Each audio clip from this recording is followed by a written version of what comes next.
estamos fazendo esse vídeo para vocês sobre ossos dos membros superiores e da caixa torácica. Nós vamos dar detalhes aí sobre acidentes ósseos também, porque é necessário falar sobre essas coisas, porque são aulas que antecedem a musculatura. Quando nós falamos sobre músculo, nós colocamos que os músculos têm uma origem e inserção em alguma parte desse osso, algum acidente ósseo. É por isso que nós vamos detalhar essas questões aqui. Então vamos começar de uma maneira em conjunto. Nós vamos falar então dessa caixa torácica aqui. Ela é composta então de 12 costelas de cada lado e um osso externo aqui no centro, no meio, a clavícula aqui e a escápula desse lado, fazendo esse símbolo superior, o anel superior.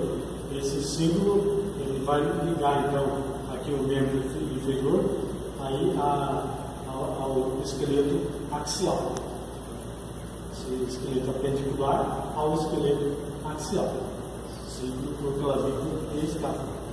E os ossos aqui, o osso do braço, o úmico, do antebraço seria o rádio e a unha, e os ossos da mão, os ossos tarsais, metatarsais e as falanges. Então, começando pela caixa torácica, nesse conjunto todo, nós vemos que aqui esse osso externo ele tem aqui uma primeira parte que é o manudo, o corpo do osso externo, e aqui finalmente o processo chifoide ou corpo chifoide. Esse entre o manudo e o corpo ele tem um ângulo, ele é voltado para a frente. Nas mulheres ele é voltado um pouco mais para a frente. Aqui nós temos uma incisura jugular, duas incisuras claviculares, onde se articula com as clavículas.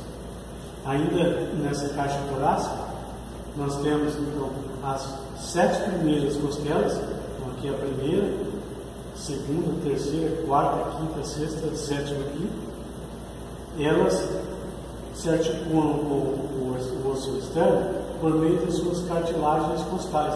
Nós temos um osso aqui, uma costela e a cartilagem costal. Então, são as 7 primeiras. A oitava e a décima, a oitava, nona e a décima, elas têm também cartilagem costal. Só que essa cartilagem se une à 7ª cartilagem costal. E aqui a 11ª e a 12ª não tem cartilagens costais.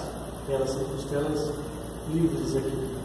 Então, dentro disso, nós temos uma classificação, em que as primeiras são chamadas costelas verdadeiras, porque a cartilagem costal de cada uma delas se liga ao osso externo.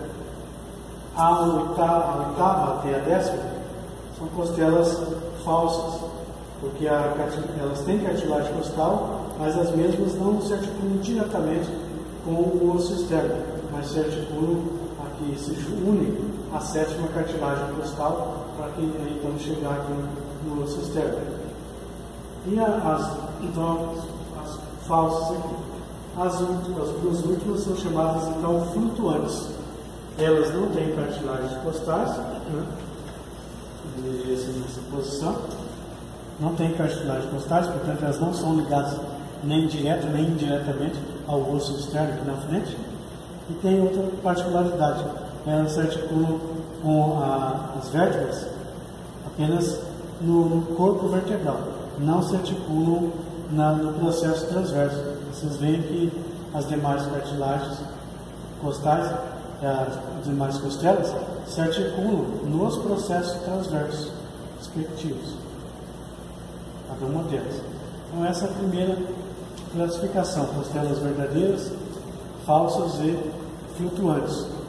Nós temos aqui então 4 tipos de costelas que eu separei. De uma maneira geral, nós temos aqui as duas costelas, a primeira e a segunda, são atípicas. e as demais, da terceira à 10ª, são costelas típicas, e nós encontramos os mesmos elementos estruturais nelas, e as 11ª e 12ª também são costelas atípicas. Vamos falar então sobre características das costelas de um modo geral. Então, aqui nós temos uma costela típica. A costela típica, ela tem aqui a sua cabeça, ela tem aqui o colo da costela, ela tem uma elevação, uma saliência aqui, que é a crista do colo da costela. É uma saliência que, passando o dedo, você sente aqui. Esse é o tubérculo da costela, onde vai se articular no processo transverso das vértebras. Temos aqui um ângulo e o restante, o corpo da costela. Em comparação com essa aqui, nós teremos também aqui uma cabeça da costela, a crista do colo da costela. E o que falta nela, ângulo também, o corpo, o que falta nela é justamente o que nós temos aqui, que é o tubérculo da costela, que não existe um tubérculo aqui, né? Então, essas costelas que não têm tubérculo, nós já identificamos com a 11ª ou 12ª, já que o tubérculo tem a função de se articular com o processo transverso da vértebra. Como essas duas não se articulam com o processo transverso das vértebras correspondentes a ela também não tem esse tubérculo. Então, outra que são atípicas são essas que é a primeira costela. Então, nós vemos uma cabeça aqui, um tubérculo da costela também. O que diferencia dela, obviamente, que é a primeira visão, é o formato dela, comparando aqui, né, bem delgada, maior. Isso aqui é uma costela curta, mais espessa, né? E aqui nós vemos, passando a mão, nós vemos um sulco aqui, nessa posição, e outro sulco aqui, e entre eles uma elevação. Então aqui nesse sulco é o sulco da artéria subclávia, e aqui o sulco da veia subclávia, e entre eles um tubérculo de músculo escaleno anterior. Isso que diferencia aqui uma primeira costela. Já uma segunda costela, nós colocamos aqui, ela também já tem aqui a cabeça, o tubérculo e as demais partes, ângulo, o corpo, mas uma coisa que diferencia ela é esse tubérculo do músculo serrátil anterior, né?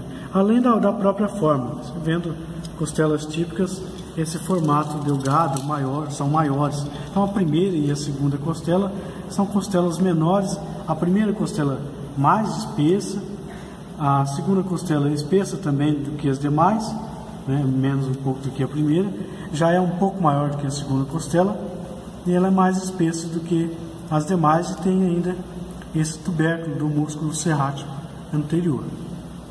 Vou falar aqui do símbolo do membro superior, que é composto por duas clavículas e duas escápulas. Nós vemos que desse lado posterior a escápula ela não é ligada aqui à vértebra, então é um símbolo aberto ou anel aberto. Ele é fechado aqui anteriormente e posteriormente é livre. Isso vai conferir bastante movimento a esse símbolo superior. Nós vamos falar sobre os acidentes ósseos de clavícula e de escápula, conforme nessas peças aqui. Sobre os acidentes ósseos, e é importante nós aprendermos como posicionar o osso para que esses acidentes ósseos sejam bem identificados. Então, vendo a posição da clavícula aqui, nós percebemos que ela tem uma parte mais espessa e uma parte mais delgada, mais fina aqui. Olhando dessa forma, vemos que a parte mais espessa fica para o lado do externo e a parte delgada para aqui estar articulando com a escápula. Então esse osso, ele estaria, então essa é uma posição lateral e aqui é uma posição medial do osso. Então resta saber se ele é do lado direito ou ele é do lado esquerdo. Então vamos colocar, procurar outra estrutura que se refere a esse tubérculo conoide. Esse tubérculo conoide é sempre voltado para trás. Então, nesse caso, a posição correta é dessa forma, é uma clavícula do lado direito. Então, é assim que nós vamos posicioná-las.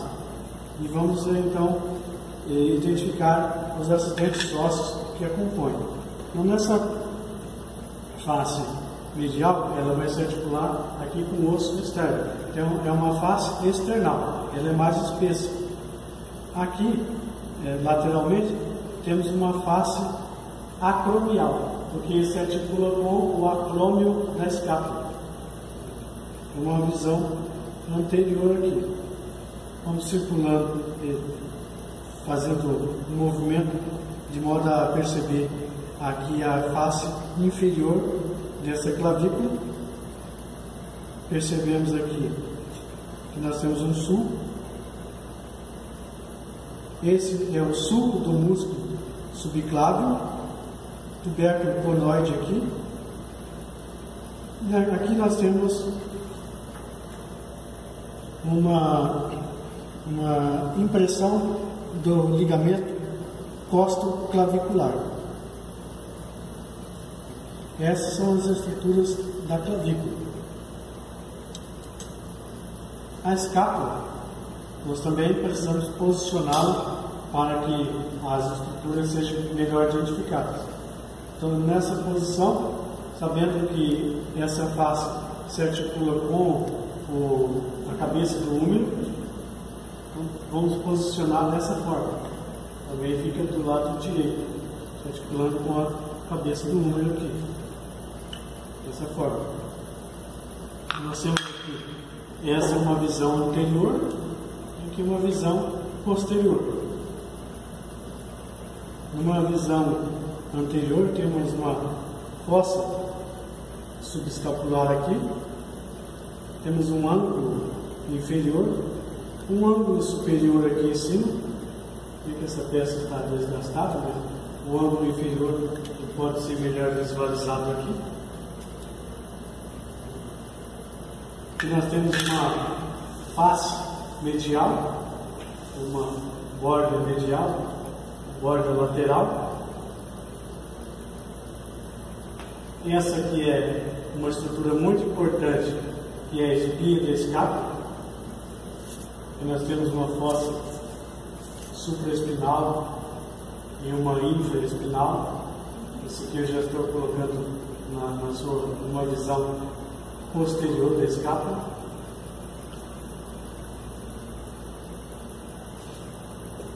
Nessa escápula aqui temos essa superfície articular com a cabeça do húmero, que é uma cavidade glenoide.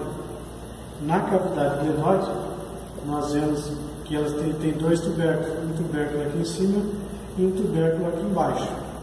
Tubérculo supraglenoidal e tubérculo infraglenoidal. Podemos ver esses tubérculos melhor nessa peça, um tubérculo supraglenoidal e um tubérculo infraglenoidal, com aqui a cavidade glenoide. Aqui a espinha da escápula, o acrômio,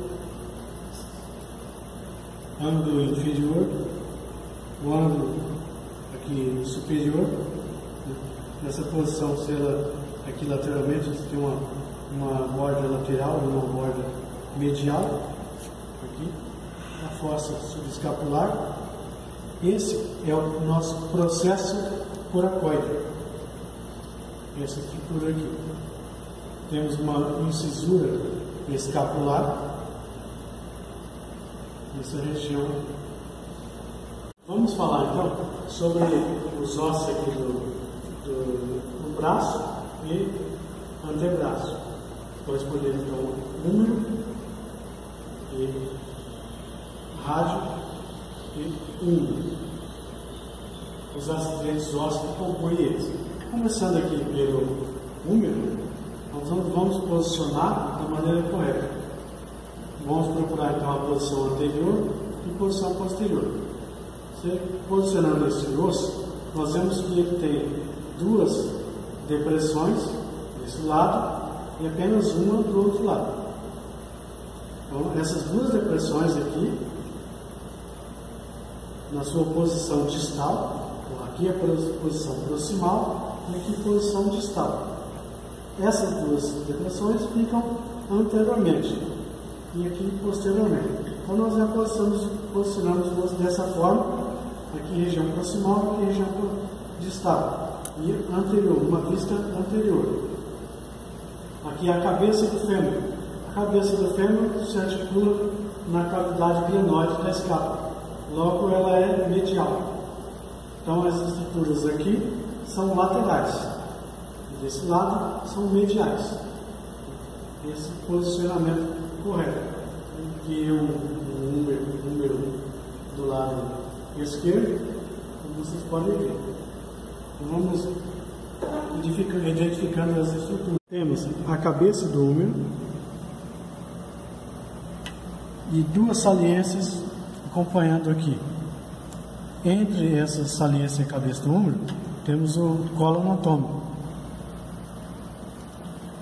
Aqui nós temos um tubérculo menor, que ele fica numa vista anterior, e lateralmente, no ombro, um tubérculo maior. Uma incisura intertubercular. Está acompanhando esses tubérculos menor e maior, descendo, temos uma crista do tubérculo menor e a crista do tubérculo maior. Aqui essa região é chamada de colo cirúrgico. Essa região, descendo em direção ao meio desse osso, temos que, numa vista posterior, percebemos aqui uma leve depressão. É um sulco do nervo radial, percebendo aqui. Descendo em direção à região distal, percebemos duas linhas. A primeira linha, considerando que a cabeça é medial, é uma linha supracondilar medial e aqui supracondilar lateral. Acompanhando essas linhas, temos aqui uma estrutura chamada epicôndilo. Então, epicôndilo medial e o epicôndilo lateral. Essas duas depressões aqui, nós temos que uma fossa coronoide e uma fossa radial. Essa fossa coronoide se articulando com o processo coronoide da una e a fossa radial com a cabeça da una. Descendo, né, ainda mais nessa parte distal, temos aqui o capítulo, porque lá em cima vemos na região proximal a cabeça da una. O capítulo em anatomia é uma cabeça pequena, o capítulo da una. Esse aqui parece um carretel de linha, que é a tróclea.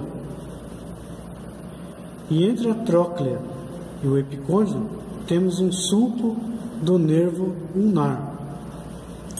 Girando aqui numa visão posterior, temos a fossa do olecrano, porque o olecrano da una vai se encaixar aqui, articulando com essa fossa do olecrano no úmero. Sobre a una, posicionando a una aqui, nós temos que ela procurando se encaixando com o úmero dessa forma.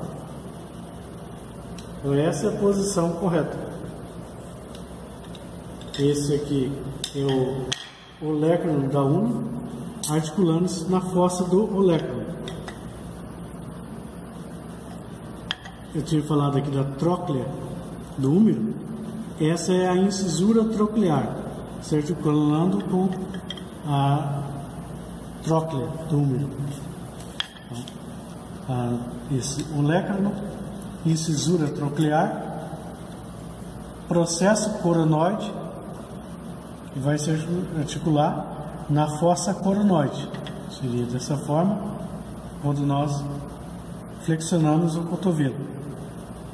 Processo coronoide, aqui se encaixando na fossa coronoide.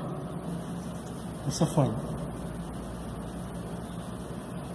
Fossa coronoide e fossa radial. Aqui é a fossa do olecrano. Dessa forma. Ainda temos nessa una uma incisura radial, porque a cabeça do rádio se articula com a cabeça aqui na incisura radial. Dessa forma. Essa é a tuberosidade da una, anteriormente. Quanto ao rádio, temos aqui a cabeça do rádio e uma depressão, uma leve depressão, que é a fossa radial. Temos a tuberosidade do rádio. E descendo aqui em ambas, nós vemos que em ambas, seja a una ou o rádio, eles têm uma estrutura no final, aqui na una e aqui no rádio. Ambos são chamados processo estiloide. Então, na região distal, sendo una, processo estiloide da una, e aqui processo estiloide do rádio. Temos aqui uma face articular carpal no rádio e uma cabeça da una. Nós temos aqui a estrutura do antebraço com a mão, em que aqui nós temos o rádio e a una. Podemos perceber o olecrano da una aqui, se articulando na fossa do olecrano. E quando nós fazemos esse movimento de rotação do braço, dessa forma, nós percebemos que existe uma estrutura aqui, que é uma membrana interóssea.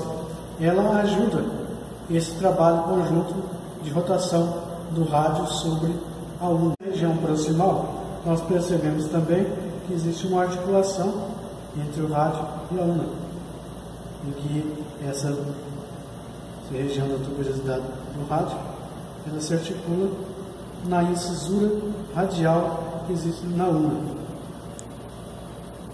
Nesses ossos da mão, vemos aqui, temos 3 grupos, são os ossos carpais, metacarpais e as falanges.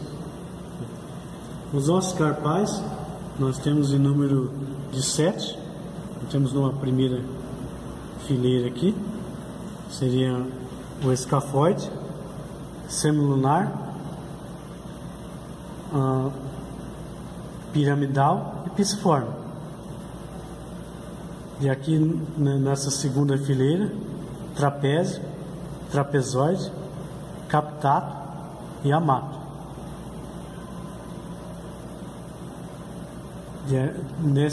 Na região dos ossos metacarpais, então começamos a contar do polegar, carpal 1, metacarpal 1, 2, 3, 4, 5. Os ossos dos dedos aqui, as falanges. Temos que 2 ossos aqui no polegar, 3 nos demais. Então nós temos uma falange proximal e uma distal no polegar. Aqui uma falange proximal, média e distal. Proximal, média e distal. E assim por diante. Então, ao todo nós temos então 8 ossos carpais. Temos 8 ossos carpais. 5 ossos metacarpais e 14 falanges.